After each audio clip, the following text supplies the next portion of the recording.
स्वागत है आप सबका इस शो में जिसका नाम है इस हफ्ते की बात मेरे यानी कि बचत शर्मा के साथ। लेकिन इस हफ्ते की बात हम लाए हैं 2 हफ्ते के बाद, क्योंकि हमारी मर्जी। तो आइए सबसे पहले आपको ले चलते हैं इस हफ्ते की बड़ी खबरों की तरफ। कोरोना महामारी के चलते हमारे देश ने लिया बड़ा फैसला।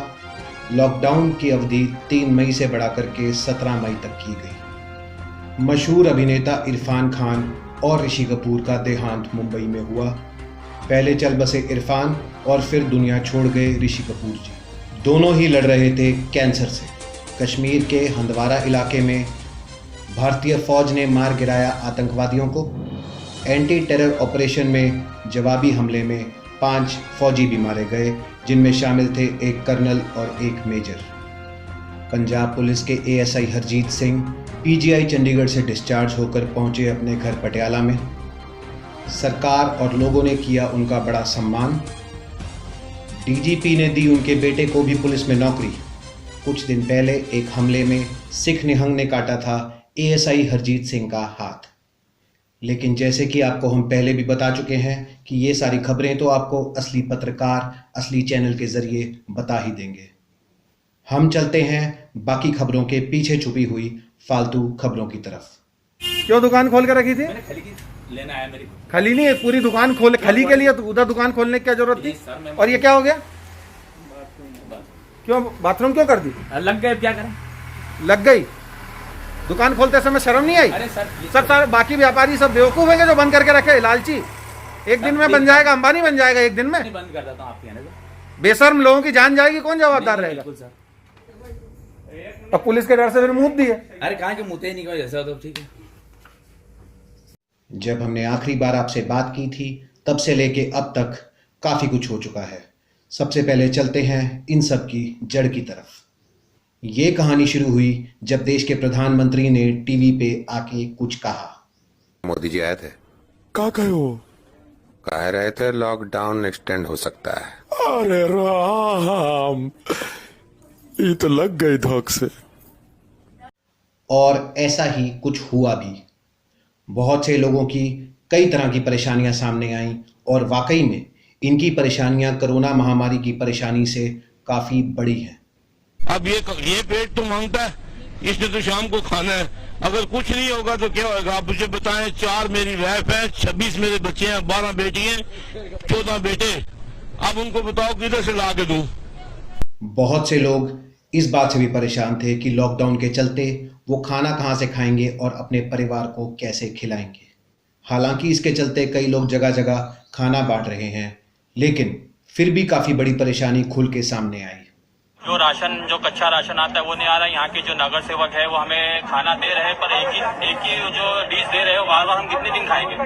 एक ही जो वेज पुलाव, मसूर पुलाव, जो आप लोग को वैरायटी खाना चाहिए। वैरायटी खाना मतलब आदमी एक दिन एक ही टाइम 8 दिन आप एक चीज खाएंगे तो कब? जाहिर सी बात है, खाने में वैरायटी ना मिलना, खाना ना मिलने से भी बहुत बड़ी परेशानी है। कंट्रोल कंट्रोल उदय। पटना में पीपीई किट और बाकी सारे एहतियात होने के बावजूद 8 डॉक्टरों ने अपनी ड्यूटी करने से मना कर दिया, जिसके चलते इन 8 डॉक्टरों को ड्यूटी से सस्पेंड किया गया। अफसरों ने कहा है कि डॉक्टरों के ड्यूटी करने से मना करने के पीछे केवल एक ही कारण हो सकता है। उनके पांव में मेहंदी लगी है, आने जाने के काबिल नहीं है। वहीं चंडीगढ़ से बड़ी खबर आई है कि सख्त लॉकडाउन के चलते अपने घर से पकड़ के चूहा बाहर छोड़ दे जाते हुए आदमी को पुलिस ने धर दबोचा। सेक्टर 17 में एक शख्स घर में पकड़े चूहे को छोड़ने बाहर गया, लेकिन आफत में फंस गया। खुद की आजादी छीन गई। छोड़ने गए थे चूहे को। अजय नाम के शख्स ने चूहे को खुले में छोड़ तो दिया, लेकिन लौटते समय पुलिस ने इन्हें धर लिया। और उसके घर वालों को इस बात का इल्म भी नहीं था कि वो आदमी कहाँ रह गया। इसके बाद उस आदमी के घर वालों ने भावुक होकर ये बड़ा बयान दिया। जानते हैं तुम्हारी कलाई, जानते हैं तुम्हारी कलाई, बोझ उठाने के काबिल नहीं है। महाराष्ट्र से यूपी जाने वाले प्रवासी मजदूरों की एक बड़ी स्कीम सामने आई जब उन्होंने ये तरकीब लगाई कि एक बड़े कंक्रीट मिक्सर वाले ट्रक में मिक्सर के अंदर 18 लोग बैठकर महाराष्ट्र से लखनऊ जा रहे थे। तो ऐसे समय में जब आदमी अपने नोट गिनने के लिए भी अपना थूक इस्तेमाल नहीं कर पा रहा है, इन लोगों की हिम्मत की काफ़ी दाद देनी पड़ेगी। बेशक ही ये हिम्मत इन्हें बेवकूफ़ी की लकीर से काफ़ी दूर ले गई है, लेकिन इन गरीब लोगों की भी हम इसमें गलती नहीं बता सकते जो अपने घर जाने के लिए अपनी जान तक जोखिम में डालने को तैयार हैं। ये बात खास तौर पे देखने को मिली जब इनके लिए घर जाने की खास ट्रेनों का प्रबंध किया गया।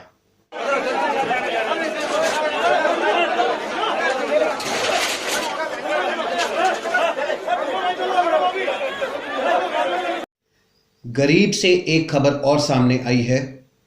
कच्चे तेल के दाम इतने गिर गए कि इसके बाद बड़े बड़े विशेषज्ञों ने ये बयान दिया है कि इतने कम दाम में तो पाकिस्तान भी तेल खरीदने के लायक हो गया है।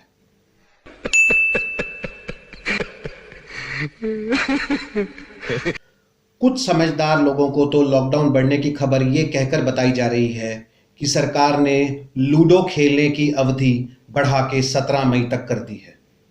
यही हम बात करते हैं इस महान खेल की। लॉकडाउन के चलते लूडो का खेल मानो कि जैसे कोई राष्ट्रीय खेल बन चुका हो। महाभारत के समय से लोगों को बर्बाद करता आ रहा ये खेल आजकल ऑनलाइन भी खेला जा सकता है, लेकिन अभी भी इसने लोगों के घरों को बर्बाद करना नहीं छोड़ा है। ये तब पता चला जब ये खबर सामने आई कि बड़ौदा में एक आदमी अपनी पत्नी से लगातार कई बार ऑनलाइन लूडो में हारने के बाद गुस्से में आग बबूला हो बैठा और मार मार के अपनी पत्नी की रीढ़ की हड्डी ही तोड़ डाली। एकदम इन्होंने वक्त बदल दिया, जज्बात बदल दिए, जिंदगी बदल। ओ भाई, नॉर्थ कोरिया के तानाशाह किम जोंग उन पिछले कुछ दिनों बीमारी के चलते गायब थे, जिसके कारण बहुत तरह की अफवाहें आ रही थीं कि शायद उनकी मौत हो चुकी है और इस बात को दबाया जा रहा है। लेकिन करीब 20 दिन गायब रहने के बाद किम जोंग उन ने बाहर आकर एक वीडियो जारी किया है, जिससे ये साबित हो गया कि उनकी मौत नहीं हुई बल्कि वो भले चंगे हैं।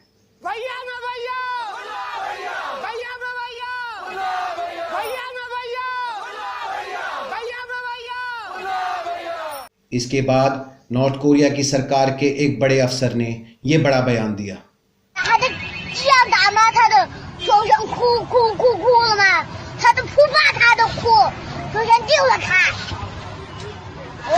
देश की बिगड़ती अर्थव्यवस्था के चलते एक बड़ा फैसला लिया गया, जिससे न केवल देश के शराबियों को बड़ी राहत मिली है, बल्कि इन्हें शराबी की बजाय अब अर्थव्यवस्था संभालने वाले योद्धा के नाम से जाना जाने लगा है। देश में जगह जगह शराब के ठेके खुलने को लेकर भारी उत्साह पाया गया। 2.5 महीने हो गए मैंने पिया नहीं। आज अगर दुकान खुली तो मैं 4 से 5 खंबे ले लूंगा, घर पे जाऊंगा, 2 किलो चिकन लूंगा, चिकन के साथ खाऊंगा और जितना मन करेगा उतना दारू पीऊंगा। 2 से 3 दिन तक आराम से सोऊंगा, उठूंगा दारू पीऊंगा, फिर सोऊंगा, उठूंगा दारू पीऊंगा। अब नहीं रहा जाता, बस वाइन शॉप खुल जाए। इतना ज्यादा उत्साह कि लोग पुलिस की बेशुमार मार खाने के बाद भी ठेकों के बाहर भारी भीड़ जुटा बैठे उनसे दोबारा मार खाने के लिए। इस प्रकार लोगों के बार बार मार खाने को लेकर पुलिस के बड़े अफसर शाकाल जी ने एक बड़ा महत्वपूर्ण बयान दिया। अजीब जानवर है, कितना भी खाए भूखा ही रहता है। जहां एक तरफ कुछ अर्थव्यवस्था योद्धा देश की अर्थव्यवस्था सुधारने में इतने ज्यादा मशगूल हो गए कि वो कुछ खास बता नहीं पाए। दारू इतनी काहे पिए हो भाई? गाड़ी तुम्हारी है? वहीं कुछ योद्धाओं ने बड़े ही गर्व से ये कहा कि देश की अर्थव्यवस्था तो संभाल लेंगे, लेकिन ये कोई आसान काम नहीं है। 4 अरब रुपए एक दिन में दारू के गिरता है, उसको तुम कैसे कलेक्ट करोगे? 4 अरब रुपए कैसे बंद होगा? सब दारू में ही तो विकास हो रहा है। जो भी विकास हो रहा है दारू में ही हो रहा है। कमाल की बात यह देखी जा रही है कि जब कोई शराबी गिरता है तो उसे उठाने बेशक कोई ना आए, लेकिन जब देश की अर्थव्यवस्था गिर गई तो उसे उठाने हमारे देश के शराबियों ने बढ़ चढ़ के योगदान दिया। जितना भी विकास हो रहा है आई विल टू नोट के ओनली फॉर टैक्स सिर्फ दारू में ही हो रहा है। तो ये थी इस हफ्ते की बात। हमारे साथ जुड़े रहने के लिए हमारे चैनल को सब्सक्राइब करें, वीडियो को लाइक करें और वायरल होने में हमारा साथ देने के लिए वीडियो को ज़्यादा से ज़्यादा शेयर भी करें। खबरें तो और लोग भी सुनाते हैं, लेकिन हम आपको सुनाएंगे उन खबरों के पीछे का शोर। मेरे यानी कि बचत शर्मा के साथ शोर ज़्यादा खबरें कम। जय हिंद।